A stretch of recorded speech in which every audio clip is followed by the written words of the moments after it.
Now, I almost didn't tie this pattern for the channel because it's just embarrassingly simple. And how it came about, early January, I was about to head out to the Savage River.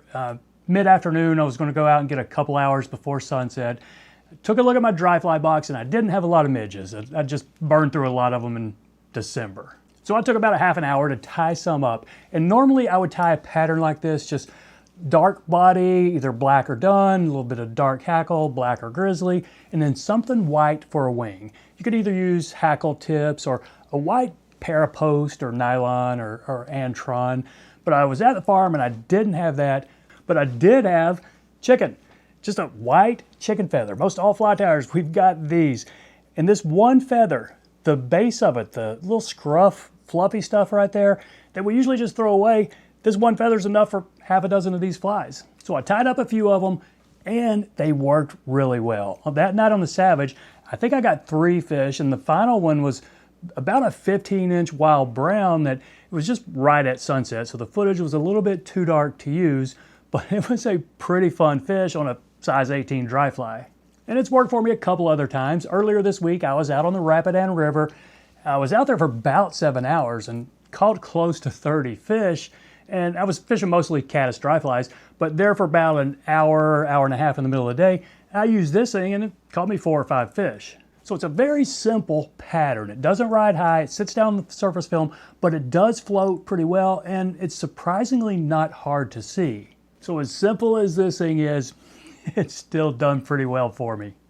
So there it is in the vise, my little Chicken Fluff Midge. Not a very creative name, I know, but I'm just calling it exactly what it is. Now tie them on 18s and 20s.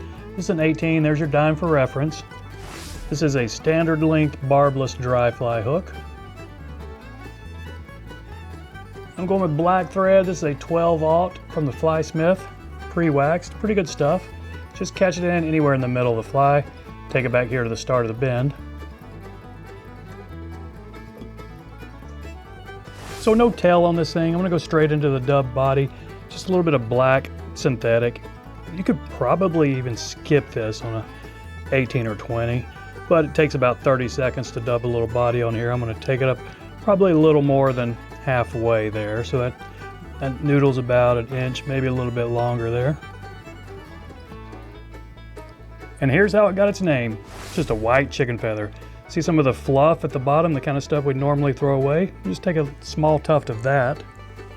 I'm gonna catch it in a little bit longer, a little bit past the bend of the hook there. Okay, that should be fine right there. Do a little pinch wrap. I'm gonna go ahead and do 3 wraps to secure it, make sure I like that length. Yeah, I think that's just fine. Now we've got all this excess up front to trim. And before I catch in my hackle, I will spend a few wraps right here just to try to smooth this area out. It'll make wrapping the hackle a little bit easier. And for the hackle, just the smallest dry fly you got. This one's a black, and that's what I've been tying them with. I'm pretty sure Grizzly would be just fine right here. So let's get that feather caught in. Snip the excess up front. And I'm going to use my clamp hackle pliers here. I've got about an inch, maybe an inch and a half of feather to work with, but it's not tough here. I'm doing 3 wraps. Some of them I've been doing 4, so we'll put 3 down and see what it looks like. Yeah, I want to go 1 more here. There we go. That's going to float it just fine. Let's catch this off. Oh, and I broke it. So if that happens, my feather is half gone. And that's not the first time it's happened on this fly. So if that happens, just back it off and be a little more careful on this next one. Okay, here's the next one. Let's try this. Still don't have much of a feather to work with, so I still need my hackle pliers. Just wrap them without putting any tension on this feather.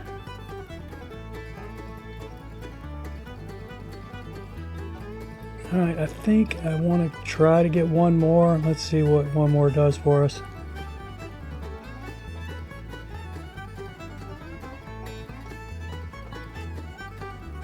Okay, that might be heavily hackled, a little more so than I want, but hey, we still got a fishable fly. Let's put a couple extra wraps right here to make sure that feather is secured.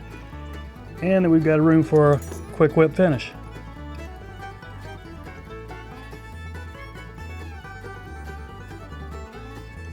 So there you go. Take a look at it. Do we have any cleanup? Nah, not really. I think a drop of head cement and this thing's good to go. So that's it, my friends. I appreciate you watching the Chicken Fluff Midge. Y'all take care and we'll see you next time.